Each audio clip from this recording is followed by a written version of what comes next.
If you want to learn the easiest beginner-friendly way to make money online, you're in the right place. Because in the past 3 years, I've made over $1 million in profit running simple local service businesses, all powered by the internet. The most profitable and easiest to scale is remote house cleaning. It's number one. But most people don't realize there are 9 other service businesses that come pretty close. Ideas with low competition that almost nobody talks about. Ideas that people already spend money on every single day. And in this video, I'm not just going to give you the ideas, I'm going to give you the exact low-budget step-by-step plan to get your first 10 customers for each one. No fluff, no theory. Just real businesses you could start this month, even if you have no experience. I even went out and interviewed people who built 2 of the businesses on these lists. That way you can hear their stories directly. And if you stick with me until number 1, you'll see why these have the highest probability to realistically become a 6-figure income. I'm John Margulies. I built a 7-figure remote house cleaning business without ever doing the hands-on cleaning. I run the entire business from my laptop. I'm also a special consultant for Jobber, the leading software for home service businesses. I was featured several times on their podcast, and I was a keynote speaker at the 2025 Jobber Summit. If you're new to my channel, I always bring receipts. Here's my 1099 income statement from last year, and you can see in the red box that I made $1,377,800.93. And this year I'm on track to hit 2 million. You see, most people don't even know that cleaning wasn't the only service I've offered. I've offered a lot in the home services realm. Home organizing, handyman, junk hauling, landscaping, even light remodeling. When I first started, my dream was simple. Build a home services brand that could do everything. That's why I called it Happy Home Helpers. And as my client base grew, I learned something really important. Homeowners always need more than one thing. Once they trust you for one job, they want your help with all the others. But there was the problem. Trying to be great at every service at the same time was a mistake. My business was still young, my systems weren't dialed in, and I was still learning how to deliver a 5-star experience consistently with just one service. So I simplified, and I doubled down on the most straightforward, most scalable, and most profitable service I had, remote house cleaning. I still believe it's the single best business for a beginner who wants to take home at least $10,000 a month. But the 9 ideas I'm about to show you, they come in a very close second. They're simple, they're profitable, and they're so ridiculously untapped that if you started today, you could easily make 6 figures in the next 10 to 12 months. And just a quick heads up, when we get to number 5, you're gonna meet Brendan. And trust me, you don't wanna miss this kid. He built a 6-figure business with nothing but his phone, saved up over $100,000, and got himself a condo in one of the nicest parts of town. And now he's gonna show you exactly how he did it step by step. So keep an eye out for number 5. It's the one that's going to stick with you long after this video ends. Now, starting with number 9, a business that everybody needs but nobody thinks about, and one of the easiest ways to make real money fast, mattress cleaning. And before you scroll past this one, hear me out. Think about it. We wash our sheets every week, but the mattress underneath, that's where you spend 8 hours a night, every single day. And over time, it collects everything. Sweat, skin cells, dust mites, pet dander,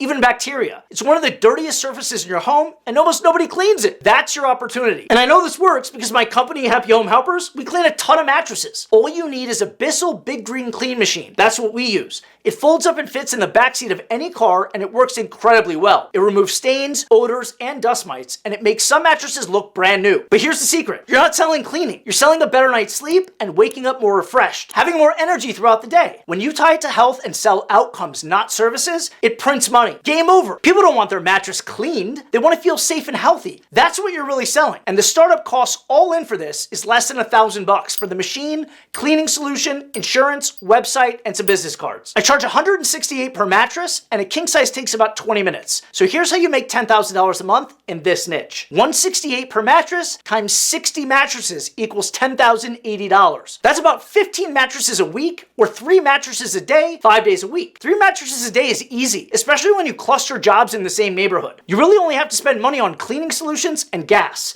And the margins are insane. Once the machine is paid off, every job is pure profit. Here's how you want to structure your base offer. Just like this. Professional mattress deep clean. Sleep better tonight. $168. Remove stains, odors, allergens, dust mites. Same day availability, only takes 20 minutes. And you can charge more for severe stains and for urine removal. You want to focus your copywriting on sleep quality, freshness, peace of mind, allergy reduction, and productivity because you slept better. Use this wording on your cards, flyers, and ads. A cleaner mattress means deeper sleep, better mornings, and more energy throughout the day. That line alone will do the selling for you. And I'm going to remind you again, don't think of this as cleaning. You're transforming how people feel. Here's how you get your first 10 customers in 4 steps. Step number 1, post this ad exactly on Facebook Marketplace. For the title, Professional Mattress Deep Clean, Sleep Better Tonight. For the description, stains, odors, allergens, dust mites. I deep clean mattresses using commercial equipment that removes what your vacuum can't. Fast drying, same day availability. Most mattresses take 20 minutes. Message me Mattress for pricing. Then use Nano Banana to create realistic before and after photos of a stained mattress and a clean mattress from the same angle. Upload those photos, and this alone will get you leads within hours. Step 2, join 5 local Facebook groups and post this prompt. Hey neighbors, I'm offering professional mattress deep cleaning. Great for stains, odors, allergies, or anyone wanting a fresher night's sleep. Intro pricing for the next 10 bookings. Comment info and I'll DM you the details. People love commenting on posts like this. Step 3, post on Nextdoor and Craigslist. Nextdoor pulls in higher income homeowners, Craigslist pulls in volume. Use the same copy as Marketplace. Step 4, run cheap meta ads using AI. This is your paid option, but still beginner friendly. This is where you can win instantly. Hire a meta ads expert on Upwork for $10 per hour to set it up, then set the ad budget to $20 per day to get customers fast. Be sure to like this video and subscribe to my channel, or the next time you microwave food, it'll come out slightly colder in the middle. Your move. So that's number 9. As simple as it sounds, it's insanely profitable. But number 8, think of this like remote cleaning, but for repairs. You don't need to know how to fix anything, you just need to know how to connect people who do. Homeowners constantly need small jobs done, like mounting a TV, fixing a leaky faucet, and patching drywall. But finding reliable help, that's the hard part. Handyman services are just like cleaning. Most lack great customer service. They don't answer calls fast, they don't text back, and when they do, it's days later. But I've learned something after 2 years offering this service. Doing great work isn't the only thing clients care about. They want to reach out to somebody quickly. They want clear communication. And they want to know that person they hired will actually show up when they say they will. That's your opportunity, running the business. There are tons of great handymen out there, but very few are great businessmen. They're out there in the field all day juggling tools, calls, texts, estimates, and invoices. It's nearly impossible to grow like that. But that's where you come in. You handle the business side, the calls, the scheduling, and the follow-ups, and they handle the work. You both win. You take a split for booking customers and running the operation, and the handyman keeps a split for providing the labor and craftsmanship. Your business becomes the solution. You answer the calls, book the jobs, and send out the vetted handyman from your local area. You're not swinging a hammer, you're running the system. And that's exactly how I run my cleaning business. Same model, same software, same profit margins. The only difference? Different service. And of all the services I've offered, handyman is the second highest demand. Cleaning is still number 1. And because demand is so high, it's easy to get your first 10 customers. Tons of people are actively searching for handyman every day in your city. All you need to do is show up where they're searching. Google. Set up a free Google business profile and add some pictures of you pretending to fix things around the house wearing a branded polo shirt. Run Google local service ads at $30 per day and you'll appear right at the top of the search results for handyman near me or handyman and the name of your city. Next up is number 7, and this one is perfect for anyone who wants to make money really fast. Post-construction cleaning. But this niche is not for everybody. It's physical, it's detailed, and it can absolutely kick your butt if you're not prepared. But that's why it pays so well. After every remodel, every renovation, every flip, someone has to clean up the mess. And trust me, contractors do not want that job. Homeowners definitely don't want that job. And regular cleaning crews avoid it like the plague. That's where the opportunity is. I know because I offer this service, but I have an entire crew just for post-construction. I pay them more than my regular house cleaners, around $25 to $30 an hour, and I charge clients $80 per hour per cleaner. That's a beautiful profit margin. And here's something else most people never think about. While house cleaning is mostly female-dominated workforce, post-construction tends to attract men. Heavier lifting, more physical labor, more demanding conditions. That alone makes this niche wide open because the average cleaner does not want to climb ladders, scrub ceilings, or deal with layers of drywall dust. But my guys do, and that's why this service prints money. Let me paint the picture for you. You walk into a remodel, dust is everywhere. On the walls, on the ceilings, on the lights, on the cabinets, on every air vent. Sometimes even inside cabinets and drawers. Construction dust does not sit politely on a surface. It sticks and clings. It hides in every corner of the house. And you can't just sweep it once and call it done. You start at the top, you wipe the ceilings, then the walls, then every vent, every light fixture, every electrical outlet and light switch, every cabinet top, every drawer, frame, and windowsill. You bring all the dust down to the floor. And then the real work begins. You sweep, you mop, and then you mop again, and again, and again. Because that powder keeps coming back until every inch of that place has been cleaned multiple times. Sometimes you're scraping paint drips off of floors, so you need a scraper and a razor, a steady hand, and lots of patience. It's tough work, it's tedious work, and that's exactly why most cleaning companies want nothing to do with it. So if you go in prepared with the right crew, with the right equipment, and and with the right expectations, you can make serious money. Builders and contractors will happily pay a premium to have a professional finish the job the right way. And once you prove yourself, you become their go-to company. For renovations, for flips, for rental turnovers, investor rehabs, commercial remodels, all kinds of construction. This niche does not rely on random one-time jobs. This niche builds relationships, and those relationships pay you over and over again. So if you already have a cleaning business, this service is one of the fastest ways to level up your income. And if you're brand new, it's one of the quickest ways to build credibility. Because after someone hands you their freshly remodeled home and you make it spotless, you become unforgettable. Here's what the math looks like. You charge $80 per cleaner per hour. You send in a 3-person crew, they work for 6 hours. That job brings in over $1,500. Do a few of these per week and you're easily hitting $10,000 in profit per month. Here's how you get your first 10 jobs. Start by going to all the flooring, tile, and mom and pop hardware stores in your area. You can find them by doing a simple Google search. Call them or stop by and say this. Hey, I run a post-construction cleaning service. I specialize in final cleans right after remodels. Ceilings, vents, high dust, paint splatter, all of it. If you ever need a crew you can rely on, I'd love to help out on your next project. Then send them an email with a simple one-page flyer. Name, number, pricing, checklist of what's included. Next, post your service on Facebook Marketplace, Facebook local groups, and Craigslist. Use Nano Banana to have AI create before and after photos so you can post them. If you want to accelerate everything, hire a Google Ads expert on Upwork for $10 an hour. Tell them to set up a small $50 a day campaign targeting the keyword phrase post-construction cleaning and then the name of your city. For example, post-construction cleaning Las Vegas. For the headline, post-construction cleaning, reliable crew. Detailed finished work, immediate availability. Call to action, message me for pricing. Within a week, you'll get leads. Within a few weeks, you'll have your first handful of jobs. And once you crush those jobs, referrals will come in nonstop. Because I'm telling you, finding a good post-construction cleaning crew is a huge pain point for contractors. All right, number 6 is one of the easiest businesses to start and one of the fastest to scale if you do it right. Number 6 is dog boarding. Now, before we get into the how, I want to introduce you to Brendan, the kid I mentioned earlier. He started boarding dogs at his mom's house when he was 19. His dad passed away when he was young, and his mom still struggles with addiction. He basically raised himself. No safety net, no head start. Just a ton of grit and a willingness to work harder than anyone around him. Fast forward a few years, and this kid has over $100,000 saved in his bank account, a brand new car, and a 3-bedroom condo in Las Vegas, all on his own, all before the age of 23. And he built all of it with one service, boarding dogs. In this interview, he's going to walk you through all of it. How he started, how he priced his services, how he kept clients for years, how he got referrals without asking, and what his single best tip was. He's going to break down exactly how he got his first 10 clients, step by step, so you can literally take his playbook and start running it tomorrow. But let me tee this up for you so when Brendan speaks, you already understand the opportunity. Most dog owners feel guilty leaving their dogs home alone all day, and even more guilty leaving them in a kennel when they travel. They want peace of mind, they want someone who genuinely cares, and they want updates. That's where you come in.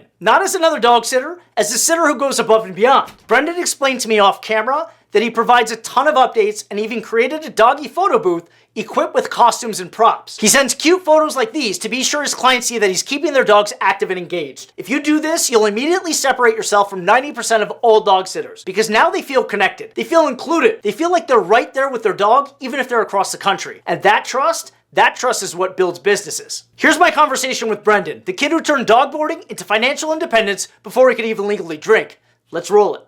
If you had to start all over and you had no clients yet, you had no apps yet, you didn't have an account on Wag or Rover, how would you do it? Like, just go through step by step what you would do. So if I was to start over from scratch, I think the very first thing that I would do is definitely get on Wag, Rover, any other kind of apps you can find, and I would use that to get my foot in the game just to kind of get a feel for everything. And then, are those the two main ones? Are there any more? Just Wag and Rover? So I think the best ones, because you do have to pay a sign up to get on, I think the best ones that you can do, yeah, you have to pay a fee. How much are they? $20, $30. Okay, so maybe it's gone up. Yeah, it's like a background check fee to sign up. Got it, okay. Like, what are you looking to do strategically in your profile? I would definitely take a good profile picture if you don't have one already. Do you want like a staged one or just like a relaxed one with your dog, like more natural? I definitely think more of a relaxed profile picture. That will definitely, it just feels more comforting versus... When you write the profile, like what are you trying to put in there so that people think that you're like normal and trustworthy? I would put a lot of your experience. So if you've worked with animals in the past, you've had animals, I would definitely include that in. And I'd also include a lot about what you can do. So if you're strong and you can handle multiple dogs, a lot of people are going to look for that, especially with those bigger dogs. If you're really good at comforting dogs with anxiety, I would include that. If you have any experience with like dog medication, anything like that, I would put a lot of, I would put a lot of that kind of information in so people can find what they're looking for, because some people need specific needs for their dogs, and they're going to look at your profile versus other people's because they see that you know how to do that. What are the common things that you see that dogs need, like niche type of skill sets or things that people might be looking for because their dogs have special needs? There's a lot of dogs that need a lot more help walking or can't really walk at all. They're definitely going to need that kind of person that's able to take care of them and has taken care of those kind of dogs before. Puppies as well. Puppies can be a little more difficult just because very high energy. Teething for sure. Like they haven't really figured out how to go to the bathroom yet. So someone's going to need to be more attentive and be able to take them out and also have the experience to handle that. How many dogs can you take at once, number one, for an excursion, and how many dogs can you board overnight? I can definitely take on an excursion. I can go with like 5, 6, 7 dogs. It just depends. I want to make sure all of them can fit comfortably in the car, and the boarding, it just depends on your living conditions. Like me in my house, I'm comfortably able taking maybe 4 or 5 dogs at once at the max, but it's usually like 2 or 3 and we do pretty well. How much do people pay on average for an excursion? For an excursion, I usually charge about 26 per hour for one dog, and then I do 6 per extra dog, so it gets up to 32. And then per night, how much do you charge to board? Right now I'm charging $70 a night per dog. So people that have multiple dogs, I do like a little bit less, so it'd be like plus 35 per extra dog. What do you do with the dogs once you have them? Like what's going on when you actually get the dogs? Every dog is definitely different. I've had those dogs where they need a lot more attention, and for that, lots of toys, lots of like hands-on playing with them, park trips, keeping them entertained. And then I've also had like the dogs that kind of just want to sit around and hang out with you like this. Lazy, it just depends. Every dog is different. Okay. And you're going to either hand out flyers or you're going to use your apps and you're going to let people scan your QR code so they know how to get in touch with you. So I would definitely create a business card. I feel like that's the number one thing that people ask me for at the dog parks. Do you have a card? Can I have your card? That's the one thing everybody... Do you have cards? I do. Oh, okay. So yeah, everybody asks for a card, or just if you don't have a card, just giving them your phone number. Hey, I don't have a card, but here's my number, and definitely networking that way. Interesting. So cards actually make you look more legit. Yep. So let's talk more about the community. So I was living in my apartment complex and they had a little dog park in there. So I would go in that dog park with quite a few dogs. Like I would bring them if I was boarding them. I like to load the dogs up in the car and then we would go to the dog park. And people would always ask me like, are all these dogs yours? That's what I was going to say. That's like that's my biggest conversation starter is, are all these dogs yours? And I would tell them, no, I'm actually a dog sitter. And people would be like, oh, that's really cool. Like, can I get your information? So I would network that way. That's actually a really good way. I didn't think about that. Like the more dogs you have, they're like magnets for more people to ask, hey, are these your dogs or do you sit them or whatever? Yeah, but I do have a few dogs. Like I have a 160-pound Malamute that is definitely a conversation starter. People are like coming up wanting to talk to me like, what breed is he? Is he your dog? And I'm like, oh, he's actually a client's dog. Like find ways to make that kind of conversation, to kind of put it out there, like plant that seed that, hey, I am a dog sitter or I do this for a living, so people can feel comfortable to ask you about it. You know, I think that that's actually a really good line. So when people say like, is it your dog? And you say, no, it's a client's dog. Yeah. And if you just pause after that, people say like, oh, what do you do? Are you, and then it's just like a natural lead in. Yeah. So, all right. So what you're telling me is just really simple. Just go out there and just get it. When you started, you were 19, 18? Yeah. Okay. I was 19. But you were living at your parents still. I was, you were living at Nana's house, and then you couldn't board dogs then? Little bit. It was really tricky. It was mostly dogs that I've been working with for a long time that I knew were well behaved because I had him and we had our family dog as well. So everything possible, I'm available 7 days a week. You need me, I will find a way to make it work. So I've actually had friends and family take over for ones that I can't make work, just to kind of make that happen still, to keep people happy so they keep coming to me. And yeah, with the dogs, as long as I knew that the dogs were good together, they can get along. I've had 5 dogs in my 1-bedroom apartment. So I've made it work any way I could. I think you just nailed it. You have to just go and be available as much as you can, do as much as you can. Like if you really want to make money and you want to hustle, opportunities are out there, but you have to do the work. Yeah, but that's what people are looking for. They need someone that they can rely on, that's available. And when I need to go take some time for myself, I let people know about a month or two in advance to kind of space that out. And then when people ask me, are you available? I'll tell them I'm gonna be gone for these days, but I have a friend, I have a sibling, people that are very close, people that are trustworthy that can take over. So I still keep my clients happy, still keep them coming back, and business is great. That's good. Yeah. I think the same thing for me, the way that I grew the cleaning business is that I was just available. Like we're one of the only companies that advertises same day service. Yeah. So we get a lot of that. And it is hard to fulfill sometimes because we never know how overbooked or not we are. But the like be available all the time and just be reliable, that's like the main thing. People overcomplicate things. They think that there's some like secret, thing that people are doing to make money online, but I think what's really happening is those people are just hustling harder and they're making themselves more available. Like for example, today's Sunday. How many dogs do you have today? Well, I'm taking care of an overnight sitting for one. I'm having my sister do that one. It's in-house. That was a last minute request. And then actually in my home, I have 2 clients' dogs boarding with me. So we have 3 overnight sittings, boardings going on at once. And then today I did visit 3 dogs, 3 clients already to take them to the park. And I do have 2 more later. So 5 total for like park trips, walks, excursions, that kind of thing. And then 3 for boarding and house sitting. So we're still doing 8 services on the weekend. We're making it happen. Yeah. And so today's Sunday and most people are relaxing and taking a break. A lot of people, and you're out there visiting clients and making it happen. And that's why you're able to do what you do. And you have a hybrid. Tell us about the gas and how much is having a new car and a hybrid come into play in this business model? So I would definitely say it does help out a lot. I get about 550 miles per tank, and that's about $40, $50 a tank depending on how much the gas is. But it really just depends on how much I'm driving, where I'm going. I've really tried to limit how far I go out now. Like in the beginning, I was going all over the place. I didn't really care. I was just trying to get as much as possible. And yeah, I was filling up the tank a lot more doing that. But I've gotten pretty lucky. I've built up big enough now that I have a set route weekly, and I've made everything work out the best way possible. So it does help quite a bit, but that takes a while to get to. So I would say in the beginning, just get as much as you can, get your name out there, network with people, and make as much money as you can, and try not to worry about the small stuff. But once you build up big enough, you can definitely pick and choose what you want and make it work the best way for you. But you definitely need to get your name out there as much as possible in the beginning so people know where to go. So you talk to strangers? Yeah, all the time. All the time. Yeah. See,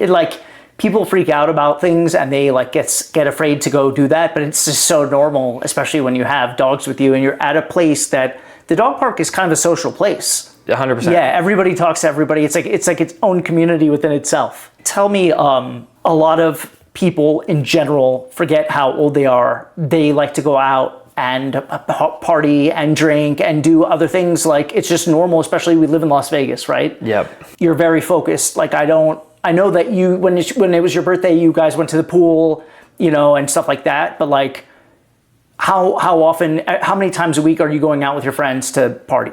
It just depends. If there's an opportunity there, I will go hang out. If I can make it work, I'll hang out with my friends just to keep socializing. I think that's very important to find a balance in all of that. But I do all the other stuff. I like to play golf. I have a whole bunch of hobbies. So yeah, I find time in my schedule. It definitely depends, but How many hours of the day normally are you working? It depends on the day. So a Monday through Friday, I do have a whole bunch of people that I go see while they're at work. So yeah, I usually go and I work for probably 5 hours just straight back to back. And then I have a few hours to go do whatever. And then maybe I have a few more in the evening. It's really flexible for the most part. But on a super busy day, I will fill up all the space and I might be working 12 hours straight. But for the most part, I usually work a few hours and then I have time to go do stuff like this, go do hobbies, go hang out with friends, go eat, go shop, whatever. So you still have, you have a good balance. 100%, yeah. I've made that a priority of mine to find balance in all of it. Did your grandmother raise you pretty much? Yeah. Yeah. Dad was in the military, right? Mm-hmm. Dad had something happen to dad,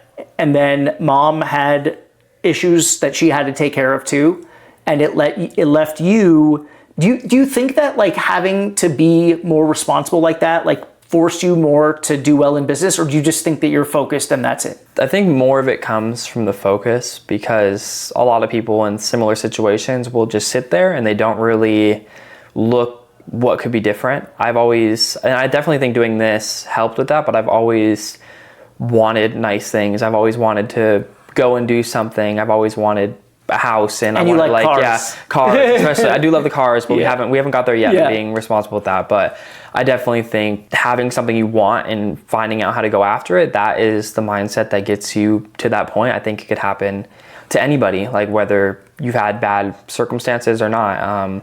You just have to know what you want, and you have to figure out how to go get it, and you have to keep trying and trying and trying and find something that works. Because I've done a handful of things so far, and this so far has been like the one thing that I felt like is truly for me. This is like the one thing that I've loved doing, and I've actually made a bit of a career out of it. So you have to know what you want, and you have to find out how to go get it. But it starts with knowing what you want first. Yeah. And then... And I didn't fully know, but like as I started working with more people, I'm in nice homes and nice areas. I'm like, I want to live like this. Yeah. Nice cars, all that stuff. It's like, I want this. And I start to learn a lot from a lot of like my clients. I try to ask questions and just learn a little bit more about like what they do and how they've gotten the things that they've had.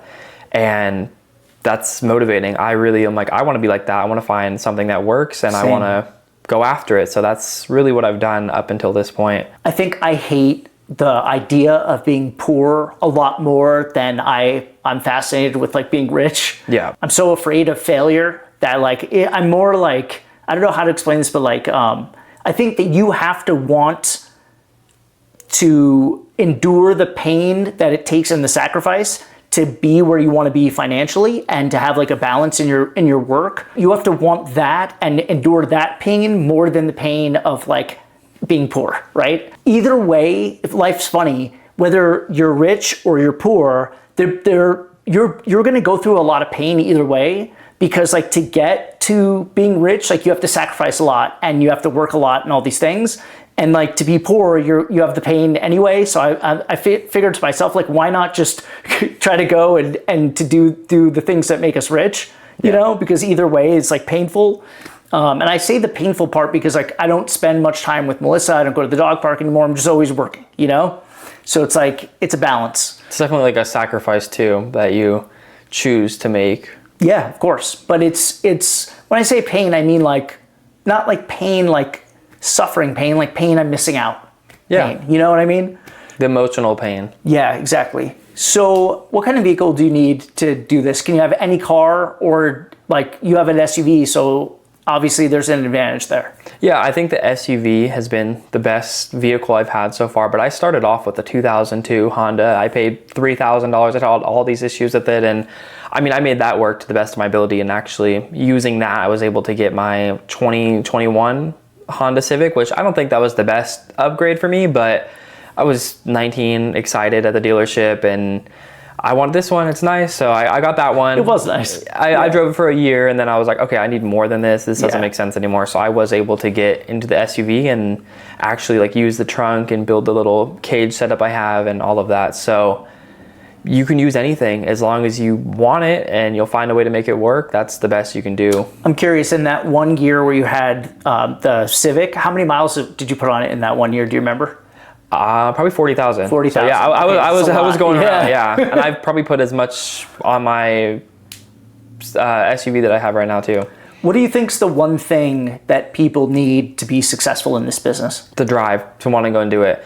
Because it's not like, I think a lot of people look at this and they think, oh, it's easy just going to care for dogs. But no, there's a lot of challenges that you will face as well, like crazy dogs, incidents where a pet escapes, difficult clients. I think in all business, you'll have that issue with the clients, and it's just learning how to navigate that and actually wanting to get somewhere with it. I think that is the kind of motivation that you need to get through those issues. And yeah, you'll have days where if you're boarding a dog, they have a mess on your carpet, and that just sends you over the edge, but it's being able to overcome that and this having a purpose. Well, let's talk about solution. What do you do now if there's an accident What'd you do to solve the problem? So I have a machine. I've made this custom little setup with a shop vac, and I've learned from a professional how to clean it. Tell them what you did. What'd you do with the shop vac? I have this attachment, and it kind of just wet dry vacuum. It's kind of like those other machines. I think most people have a carpet cleaner. I use that, and it gets the job done. So you're ready. Yeah, I have everything on hand. I have, like, even in my vehicle, I have all like the wipes and the rags and all the stuff. I'm ready for anything. So that's what I'm getting at. So you have to be prepared. Yes. Like, what if the dogs get in mud or whatever? Like, anything can happen, right? So you have to be ready. Yeah, so in my trunk where I do load the animals in, I put them in the back seat as well. I have rubber mats in the trunk, I have rubber mats in the car, and then I have towels for the back seat. So if the dogs go through the mud, they get wet, I have clean towels. I'm always ready for that. That's great. Yeah. Okay. So you got to be ready. Having the right vehicle helps the profitability, but anybody can start with any car. Yeah, you could start with a car that barely drives and you don't board animals in the car. Like, you don't load the animals up in the car, and you're just going to people's houses and walking their dogs. You're doing house sittings. Like, you don't have to do the transportation part, but I definitely think the transportation is really where the money is at. But I mean, I started for the first several months of just walking dogs, and I still made a good bit. I was still able to find some financial independence, and I was still able to get a better vehicle from doing that. So let's talk about taking dogs to your condo versus you staying at the dog owner's house. Like, what would you say out of 10 jobs? Like, what percentage is at your place and what percentage do you stay over? And when you do stay over someone's house, how much do you charge for that? 30% now is house sitting, because I've structured it in a way where I'm offering to board dogs, because I like the comfort of my own home more. I have everything there, obviously. I don't really like to be in other people's stuff too much, so. That's what I'm saying, you would charge more, because you're not in the comfort of your own home. I think I should just keep it convenient, keep the overnight rates the same. What's the worst thing that's happened, and like when you've had a dog? Like, have you ever had a dog get sick or die, or like anything weird like that you were caring for it? So luckily, I have not had a dog die in my care. I think that's definitely one of my biggest fears, but I'm definitely in a better mental place now to be able to handle that if that does happen. But I mean, I've had a dog break into a seizure before, and I would say also making sure you're ready. Like, you do all the research, even take some classes online of like pet CPR, pet care, and those kind of emergencies. I definitely think that is something you should do in the very beginning, so you know how to handle that stuff. How much can somebody make? Can you say what's the most you've made in 1 week or 1 month? 1 month, my highest month up to date is probably $19,000. $19,000. Yeah. Yeah. But that's a lot of work. That was Thanksgiving last year, so I had a lot of boarding, a lot of house sittings, a lot of walks, everything. And what's the biggest tip you've gotten? Probably $3,000. $3,000. Yeah. Didn't somebody give you $10,000, or was that part of the payment? It was a part of it. And then it was 3 months of sitting, so they tipped $3,000 on top of that. That's very. So they give you $1,000 a month in tip extra. Wow. Okay. All right. So $19,000. That's a good month. Yes. Like, that's really a good month for anybody. Yes. Yeah. Okay. Do you have any strategic partners, like vets or pet shops, where they know you're like the guy for sitting and they refer you? So one of my clients actually owns an animal hospital here. So they've been very good. They've referred me a lot of clients, and I've gotten my name involved with a few like bakeries and other stuff for dog stuff. Doggy bakeries. They have my card and everything. I've talked to them. I've helped them out, and they've helped me out. That's another thing I didn't even think of. There's 3 dog bakery. There's 2 or 3 dog bakeries just in Summerlin. Yeah. So if you get in good with one of those, and imagine how many times somebody comes into a veterinarian, a dog supply place, or a dog bakery and says, can you recommend somebody to walk the dog or that would sit for me that is really good? If you just have one relationship like that, they can feed you clients. Yeah, and also if you would like, you could go to like the grocery store. They have like a bulletin board you can put your information on. They still have that? Yeah, they do. So wow. I haven't done that personally, but I've seen other people do it. I was like, oh, that's clever. Like, you guys beat me to it. That's clever. Also, like the Ring app, other apps like that, like where people are actively posting in, like neighbors, community stuff, like Nextdoor. You can just say, hey, I'm a sitter. I do this. Like, here's all my information. Here's this. Message me for more information. And people will message. They need that. Like, everybody, I think, needs that in one way or another. People are going to travel. People are going to work. They want somebody to come by. So the apps background check you. So you don't need to have like a third party background check. People just, if you're in the app, you've been verified and like you're good. So, and with the clients that I don't meet from the app, I do show up and I do like an in-person meet and greet. Me personally, I don't charge for that, just to give me some extra points of, oh, he's a nice guy, he didn't charge me for this. So I do that on my own time. I go out and meet them. See, that's good. You work, you do the work for free to get the relationship. Yep. That's a big thing. Is this business scalable? At the point I'm at, I don't really see too much scaling from here, but I do have plans in the future to maybe change the structure of it, where I'm doing something more like you, where I'm sending the people out and they're doing the walking for me, but we haven't gotten to that point yet. I'm just trying to save as much as possible now and use that to grow. Do you have to do any bookkeeping? Do you use like a software? No. Do you use QuickBooks or anything like that? Or is it just kind of like a cash business and you just try to stay on top of it manually? So every booking I get, I go ahead and I put it in my iPhone calendar. So that's how I keep track of everything. And I just use the Notes app. I don't overcomplicate it because I'm not that good at like some of the other softwares and stuff. So I have everything pretty old fashioned. I'm not using anything crazy. All right, so there you have it. Simple, don't overthink it. Just go out there, talk to strangers, get on the apps, hustle, work every day, and don't party too much. Oh, and the only thing I would say about like the dog park excursions and stuff like that is don't go and take a whole bunch of dogs together that don't know each other and all that other stuff. Like you can't just load them into the car. This is something I've done over a few years where I know all these dogs and I've had the consultation with the owners prior, so we can figure out if their dog is friendly and if their dog will destroy my car. If the dog, there's a lot of things you have to think about with that as well that we didn't really talk about. So it takes some time to understand the dog's behavior, and if the owner has had dogs go to the dog park before, like their dogs go to the dog park, you just have to take your time and figure it out and just play it by your own judgment, and don't be irresponsible with your decisions because that will get into a lot of trouble if you are. That's good. So you have to know the dogs and know if they're friendly or not with other dogs, and you have to be able to trust them. Yeah. Because dogs could potentially harm each other or something bad could happen. Yeah. And I would definitely talk to the owners about it before and do like a test run or two. I do have a few dogs that I see like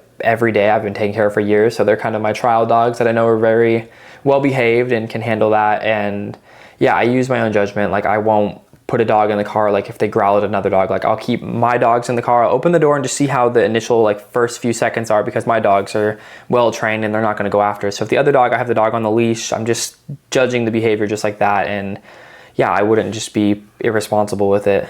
Okay. The way that you make it sounds really simple, but obviously you have to do the work like I was just saying. Yeah. But the main thing, correct me if I'm wrong, but the reason why you're successful now is because you started and you went for it. Yep. I mean, you could have done different things. You were going to school. You were going to phlebotomy school, right? Yeah, it was medical assistance and phlebotomy. And then because you went and just took the risk and started and got yourself out there, now you don't have to get a job and you don't have to like worry about someone else to give you a paycheck. You can just be independent and you can make your own life and your own schedule. Yep. So people just need to start, and like they look at someone like you and you're not saying anything weird or crazy. You didn't have some special strategy. You went to the dog park, you went to the dog bakery, you know. So like a lot of people, they don't get there and they don't have those opportunities because they don't start. And just like, I think it's that simple. Just everybody needs to just start. No, you got to start, trust the process, believe in yourself, and you can make it happen. You just have to want it. It's crazy how much people overthink things. All he did was basic, obvious things and crushed it. For anyone that wants to ask Brendan questions, leave them in the comments and I'll have him reply to you directly. Let me quickly recap before we move on. Start by leveraging Rover and Wag, the dog walking apps. Go to dog parks, anywhere where people show up with dogs, and pass out flyers or cards. He didn't use Nextdoor or local Facebook groups, but I would. Write posts that sound natural like this. Hey everyone, I'm offering in-home dog boarding. If you want someone who sends daily video updates and keeps your dogs happy and active, message me. That's it. Keep it simple. People respond to authenticity. And yes, offer to board the first handful of dogs at a discounted rate or even for free in exchange for video testimonials. Trust travels fast in this niche. Once a few people talk about you, it snowballs. That's why this niche is so powerful, because it's not just a service, it's a real connection and peace of mind. And when you deliver that consistently, you can build a business that grows faster than you ever imagined. Brendan is proof. Moving to number 5 on the list, something Brendan's already been testing, and it's genius. Number 5 is Doggy day trips. Not boarding, not walking, something way more more fun, and according to Brendan, way more profitable. Think of it like this. Most dog owners want their dogs to get real stimulation, real exercise, real joy. But they're busy, so they feel guilty leaving their dogs inside all day. Or they feel bad when they can't give them the long walks they deserve. And the guilt? It's your business opportunity. Doggy day trips are exactly what they sound like. You show up, you pick up the dog, and you take them somewhere fun. A park, a trail, a lake, whatever works. It can be for a couple hours, a half a day, it doesn't matter. The point is simple. You're giving people's dogs the kind of day they wish they had the time to give them. And the owners will pay handsomely for that. Because they don't just want their dogs watched, they want them happy and stimulated, tired in the best possible way. And here's where the service gets even better. You live stream it. Yes, live stream. You flip your phone around, you hit go live, and you let the owner watch their dog run around, play, sniff, explore, like the dog's on their own little vacation. You have no idea how much trust this builds. It removes every ounce of hesitation because the owner can see everything. They can see their dog is safe. They can see you're actually giving their dog an experience, not just killing time. But here's the real advantage. Every live stream becomes marketing. Every cute moment becomes content. People share this stuff and talk about it. Pretty soon it'll go viral in every community, especially if you're posting on social media and tagging your local dog park. Now let's talk money for a second. Most dog walkers charge around $30 to $40 for a simple walk. But a doggy day trip? That's an experience. You can charge $75, $100, even $150, depending on how long the outing is. And because it's unique, because hardly anyone is doing it the right way, you're not competing against dog walkers. You're in your own lane. It's literally the same way Brendan used to grow his dog boarding business. You need one simple strategy. Go where the dogs are. You show up, you talk to people, you pet dogs. And when someone asks, is that your dog? You say no. I actually take dogs on outdoor adventures. Real hikes, real playtime. I live stream the whole thing for the owners. Want to see a clip? And boom! Instant proof, instant trust, instant curiosity. Then post the same clips online. Next door, Facebook Marketplace, Instagram Reels, short, cute, funny videos of dogs being dogs. That's your entire marketing engine. Most businesses require explaining, but this one, people understand it the moment they see it. And once you get those first 10, you won't have to chase anyone anymore. They'll come to you. Because when you do something special for someone's dog, you do something special for them. And that's why doggy day trips earn the number 5 spot on the list. Unique, heartwarming, in demand, and wide open for anyone who wants to start it. Coming up next, number 4 taps into one of the biggest demographic shifts that's happening right now. And it's a business built on compassion. Demand is absolutely exploding for number 4, companion service for elderly people. Not nursing, not medical care. Just time and presence. Basic companionship. Conversation. Errands or a ride to the grocery store. Help carrying things. A friendly face that families can trust. This one's better than good. It's bulletproof. The baby boomers are retiring, aging, and they're the richest consumer group our country has ever seen. They own about 3 out of every $4 of wealth in America. They hold more than 70% of the nation's disposable income. They're choosing to stay in their homes, stay independent, and they want support, not alienation. And there's no shortage of demand. Long life means more years of needing service, and when the boomers pass the baton, the next wave, Gen X, is coming right behind them. Oh shit. That's me. That's me. So as a business owner, you're not chasing a fad. You're building a foundation. This service is easy to scale. It's not seasonal, and each client you help becomes a long-term customer or partner. And it's more than cleaning and errands, it's connection. Someone to show up, to check in, to make life easier. Because isolation is a real issue. Nearly 3 out of 10 adults live alone. And the families, they're grateful, like deeply grateful, because you're helping someone they love. You're giving them peace of mind, and peace of mind is priceless. Now let me give you context from my world. In my cleaning business, we run into this all the time. Adult children hire us for their parents. Parents hire us because they can't keep up anymore. We've cleaned thousands of homes in this stage of life, and every single time, the family asks if we know someone who could stop by to help with small things. This niche is wide open because very few people brand themselves as non-medical elder companion services. And the emotional impact? Massive! You're not just selling hours, you're selling support and comfort. You're selling relief to a family who desperately needs it. Let me show you how the money works so you can see why this is number 4 on my list. Most companion services charge $45 an hour. Many agencies charge $50 or more. But here's the real magic. One client can be worth up to $1,200 a month because you're serving them multiple times per week. And once you build trust, you're locked in. No shopping around, no price checking, there's no churn. This is the definition of stable income. Now let's talk about how you get your first 10 clients, because this niche requires trust, and trust comes from conversations. Here's exactly what you do. Step 1, go to where the adult children are, not the seniors, the kids of the seniors. They're the ones who will hire you. So you post on Facebook Marketplace, Nextdoor, and inside local Facebook groups with this simple message. Non-medical elder companion support service, helping aging parents stay independent, safe, and connected. Light help, errands, conversations,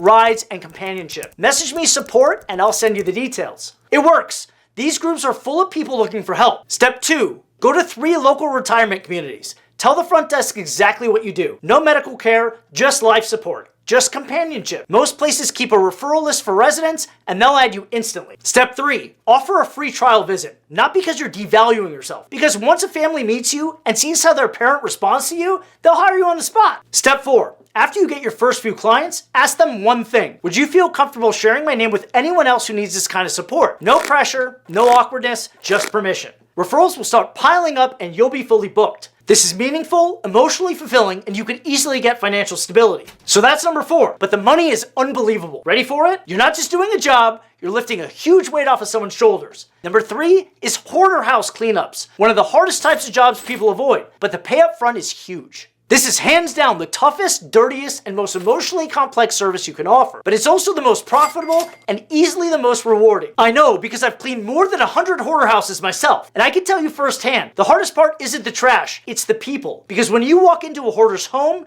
you're not just stepping into a mess, you're stepping into someone's mind. Most of these clients are elderly. They've gone years, sometimes decades, without throwing anything away. I'm talking about food wrappers, dirty napkins, old mail, crusty silverware lying around, cat food, everything. In a typical job, trash is piled up to your knees. You can't see most of the floor and you could barely walk through it. But when we get the call, it's usually not the homeowner. It's from a son, a daughter, or a grandchild, someone who's reached their breaking point. They're worried and they don't know what else to do. About 80% of these jobs come from family members or friends who hire us to help someone they love, someone who's struggling. And here's what makes it so difficult. The moment you start removing their trash, they panic, they get defensive. Sometimes they even get combative because for them, every item and piece of trash, it means something. It's their security, their control. And that's when you realize this isn't just clutter. It's a mental illness. They don't hoard because they're lazy, they hoard because it makes them feel safe. So you have to earn their trust. You have to move slowly, gently, patiently. We usually ask a family member to take the homeowner out for a few hours when we start the work. That way it's not as traumatic for them. And you've got to understand, a lot of these people can't physically clean anymore. Some are injured, some can barely get around. But once you push through that first rough phase, something amazing happens. They start to open up. They see the floor again for the first time in years.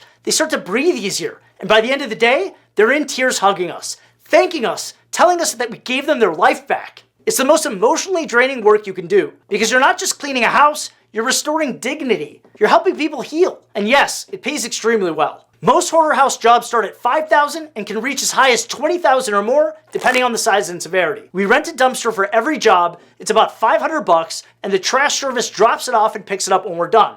Even with that expense, the profit margins are very high. But what's priceless is the feeling you get when someone who's been living in shame and isolation finally walks into a clean home and smiles again. That's what makes this niche special. Here's how to get your first 10 hoarder cleanouts. Start with the people who see this problem every day. Step 1, call local senior living centers, elder care coordinators, hospice organizations, and in-home nurse services. These professionals constantly encounter seniors living in unsafe conditions, and they never have a resource to offer. You become that resource. Step 2, post before and after pictures on Craigslist, Facebook Marketplace, and Nextdoor. And I want you to write a simple headline: Full Hoarder House Cleanout. Fast, discreet, and compassionate help available. People don't want to feel judged. They want to feel safe. So you got to lead with empathy, not shock value. Step 3, hire a Google Ads expert on Upwork for $10 an hour. Have them run campaigns at $100 per day, targeting this long tail keyword phrase: Hoarder House Cleanout and the name of your city. For example, Hoarder House Cleanout, Las Vegas. Very few providers run Google campaigns for this phrase. You can afford to pay $100 just for even one phone call a day because the profit margins for every job are so huge. Once you book your first family, deliver so much care, so much patience, and so much relief, they'll refer you to everyone they know because it's about redemption for the homeowner and surprisingly for you too. Moving on to number 2, which I personally love because it involves discovery and new adventures. It's cleaning, it's organizing, sometimes it's hauling, and it's treasure hunting all wrapped into one business: garage and storage unit cleanouts. If you've ever seen a cluttered garage or a storage unit, you'll understand exactly why this service is so unique. Most garages in America are disaster zones, not because people are messy, but because life stacks up faster than we realize. And storage units, even worse. They're full of people's stuff they swear they'll get to one day, but they never do. Boxes from holidays, old toys, broken tools, stuff from 3 moves ago, and all the things we swear we'll deal with later. But later never comes. People spend hundreds of dollars a month to store things that they'll never touch again. They're overwhelmed, they're embarrassed, and believe me, they don't even know where to start. And that's where you step in, because while most people see trash, you'll start to see treasure. It's not only profitable, it's fun. It's like going to a garage sale where everything's free. You take what feels impossible and you make it easy. You make it one day, one transformation. But here's what makes this niche so special, and no one talks about this part. It can lead into a second business, a fun business, a surprisingly profitable business, a business built on all the stuff that people want gone. I've seen it firsthand. Let me tell you a quick story. I met a couple at the dog park in Las Vegas. Super nice people. They were thinking about starting a trash and junk hauling business. I encouraged them. I gave them a few tips, told them, if you want steady work, start with garage and storage unit cleanouts. So they did, and guess what started happening? They kept finding lamps, tons of them, vintage lamps, weird lamps, cool lamps, lamps that had character. At first they thought it was funny. Then they realized these things sell fast. So they started cleaning them up, repainting them, adding alien cutouts and fun designs, total creativity. And pretty soon, their garage turned into a full-blown lamp store. I'm not kidding, making thousands of dollars a month from items that people were throwing away. I even went to their garage store and filmed a quick interview with Mandy, one of the owners, so you could see exactly what they built from this niche. Tell us how you got started, how this all came about. Well, we started just by literally selling anything that we would find, as long as it was in good condition and clean, working. Yeah. We would start selling it. Learn very quickly what things sell fast, which things you're not going to get your money's worth for.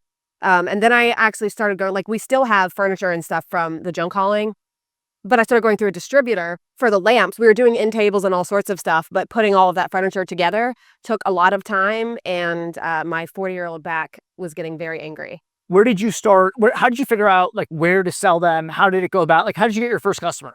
Marketplace. Facebook Marketplace. So anybody has access to Facebook Marketplace. She literally went on there, post, and people come and they buy, and it's literally like a freaking store in here.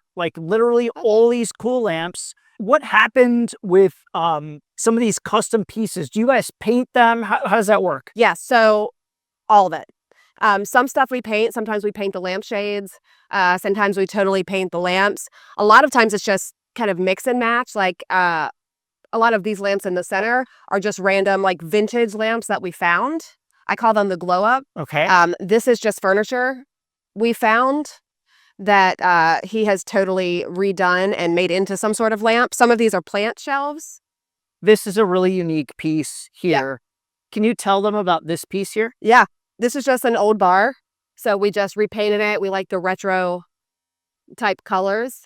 And then we just made it kind of steampunk up here. Got the Edison bulb and then a little alien's kind of our signature thing. That's so so got cool. Little hooks, key holders. You guys see the aliens? And maybe this will turn out to be like a branding mark or something, but they've got these cool little aliens as part of their theme. Yeah. And so this also has a peekaboo. Oh, I there's just a little peekaboo. Yeah, Look at that.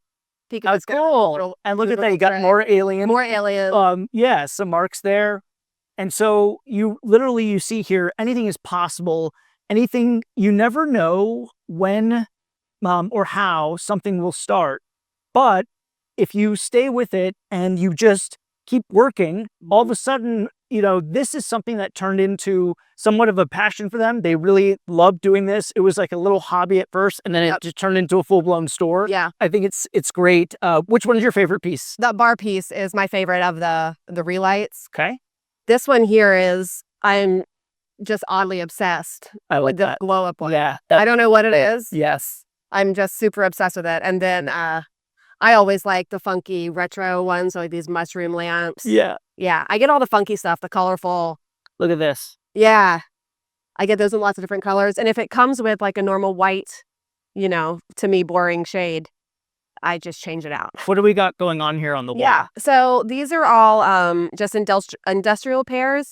A couple of these I painted. This one, this set I painted, this set I painted.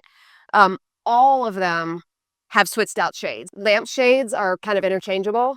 Oh, wow. So a lot of these, I think these actually came from pendant lights, but you can I just mix and match. What was on that originally and you modified it? Yeah. So this was just a regular black frame and it had a glass very similar to this one. Was it orange or did you paint it? I painted it. Nice. Yep.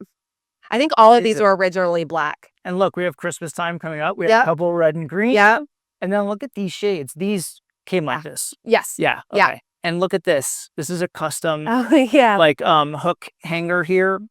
you know, like you have at the front door, you can put your hats on it, Yeah. coats on it, and it's got the little alien marks. Yeah. And, All dog toys. Yeah, these are all dog toys. Mandy and I are both obsessed with our dogs, as most of us are. And so they took old toys that were Rue's, her dog, and they actually, like, the dog loves to rip up toys and balls specifically. And so they took all the old toys and the balls and they made like art pieces out of them. Yeah. Thank you for having us in your home / garage / studio Thank here. you so much for coming. Yeah. Needed some attention. Yeah, seriously. And is this something that you guys made? Did you upholster that, or was this red seat? Oh, yeah. We found this in a totally trash storage unit. This gem was saran wrapped by professionals. Like it looked like it was covered in weird stuff, and then it was totally clean and wonderful. Didn't have legs, so I just painted these legs. Nothing super exciting or crazy. But this piece is actually already sold without the legs. Oh, you sold this? Yeah, this is sold. This giant mirror over here is already sold. Do they look at that mirror, you guys? Yeah, it's huge. And where did you get that mirror? That was out of a storage unit. Oh my Yep. God. Yep. So if you ever watch those Storage Wars, places like that, they actually just made a relationship with the storage unit facility itself, and they have other locations. And because they're just reliable, nice people, they call them all the time to go clean out their storage units. And they find random pieces like that mirror, which they sold, and this gorgeous red, is it like velour, velvet? But the head is velvet. And it's so fun because they spin all the way around. Oh my God, I love that. Yeah, I'm so obsessed with this. If I had space for it, yeah, I would have been really tempted That's to a cool keep piece. this. It's such a cool piece. Wow. Yeah. So you can see here in this view, you've got the inventory here. You can see outside, they've got the truck where they do all their things from. They pick up everything. And then you've got Mandy's sort of wall of lamps here. Mac put all those that shelves have up for me. all been, changed out. They did a little custom shelving here. If you want to start any kind of a business and you have a little bit of creativity, it can go a long way. And in no time, you could have yourself your very own store out of your garage. Absolutely. Thanks for joining us.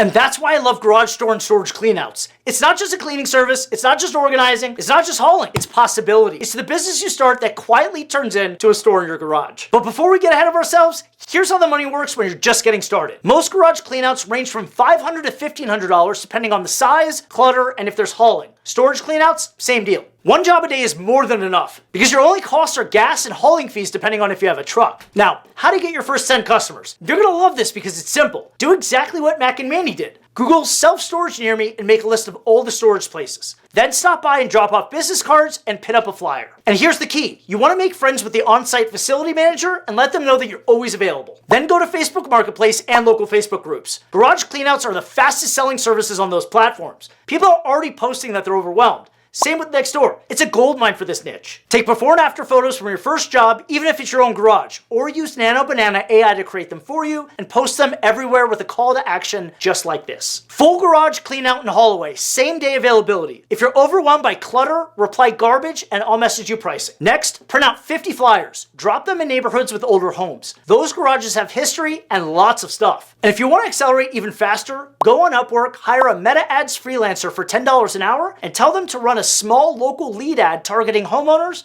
within a 5 to 10 mile radius. You don't need to overthink it. The demand is already there. You're just showing up where people are already asking for help. And here's the beautiful part. Every time you do a clean out, people see your work, neighbors ask questions, friends ask who did it, and before long, you become the garage person and the referrals start flowing. Garage and storage cleanouts are the perfect mix of big need, big relief, and big profits. And you gotta admit, when you saw Mandy holding up one of her alien lamps in that interview, you understood why this niche is so special. Now let's move on, because we finally reached number one. And this is something every parent I know would gladly throw money at. It's something so simple, so obvious, and so overlooked that the people who jump on it first are going to clean up, literally. Number one on the list is baby gear deep cleaning. Car seats, strollers, high chairs, bassinets, playpens, all gear parents touch every single day. And trust me, it gets disgusting fast. Every parent knows it, but here's the secret. secret. Most parents hate cleaning this stuff, not because they're lazy, but because it's time-consuming and tedious. Every piece has straps and buckles and crevices, fabric inserts, and warning labels. You can't just toss this stuff in the washing machine. But parents want this done. They need it done, and they'll pay someone else to do it professionally. There's also something working in your favor. Every baby brand, from Nuna to Uppa Baby to Duna, recommends regular deep cleaning because of germs, allergens, spills, mold, and buildup. Ew, mold? But nobody actually does it. They know they should, they just don't have the time. And that's your opening. Because this niche is massive, constantly renewing. Every day a kid grows, spills something, drools on something, tosses a snack somewhere it shouldn't be, it never ends. And parents don't want to live with a sticky, smelly, germy stroller. So guess what? They'll pay you to take care of that problem. Now here's why this business is so special. It's not seasonal. It's not dependent on trends. It doesn't require a truck or heavy equipment, and it's not physically demanding. All you need is a vacuum, a portable steam cleaner, a scrubbing brush, a microfiber cloth, some safe, non-toxic cleaning solution, and that's about it. Total startup cost, under a few $100. That's it. You can run this business out of your garage, your apartment balcony, a small storage place, or you can even make it mobile. And the margins? Wild. Parents pay $50, $75, even $150 per item, depending on the size and condition. Clean 3 or 4 pieces a day, and you're at $10,000 a month, with almost zero overhead. But the best part? Parents talk, they refer, they post, they share. If you just make one mom happy, you'll make her entire friend group your customer base by the following week. Now let me show you something even more interesting. In big cities like Los Angeles, New York, Austin, and Seattle, a few entrepreneurs have already cracked this model with a mobile baby gear sanitizing van. And they're booked out for weeks. But most cities, most suburbs, most towns, wide open, zero competition. Meaning you can step in and instantly become the go-to expert, especially if your branding hits parents emotionally. Just like this. Your baby deserves to have clean, healthy gear. Better hygiene, better health, better peace of mind. That's what parents pay for. Not the cleaning, the feeling that their kids are safe. Now let's talk about how you actually get paid. A standard stroller cleanup, about $75 to $100. A deep stroller with fabric removal, $150. A car seat, $70 to $100. A high chair, $50. And most parents don't want to wait around, so they'll happily pay extra for same day or next day service. Now let me show you how to get your first 10 customers from zero, even if you don't know a single parent right now. Start local. Parents are everywhere. They just need to know you exist. So here's the play. First, have AI create before and after photos, then post your offer on Facebook Marketplace, local Facebook parenting groups, and Nextdoor. Use language like this. Professional baby gear deep cleaning. Strollers, car seats, high chairs, playpens. Non-toxic products. Same day availability. Then make a simple flyer. Print 50 copies. Walk them into daycare centers, preschools, children's gyms, playground bulletin boards, coffee shops near residential neighborhoods, anywhere young parents go. And here's the accelerator. Go to Google Maps. Search for baby stores, daycare centers, preschools, kids consignment stores, car seat installers, doula services, lactation consultants. Visit each one, introduce yourself, tell them you offer a newborn safe cleaning service, give them a stack of flyers, and offer their clients a small discount. You only need one person to say yes, and you'll get 5 more. Then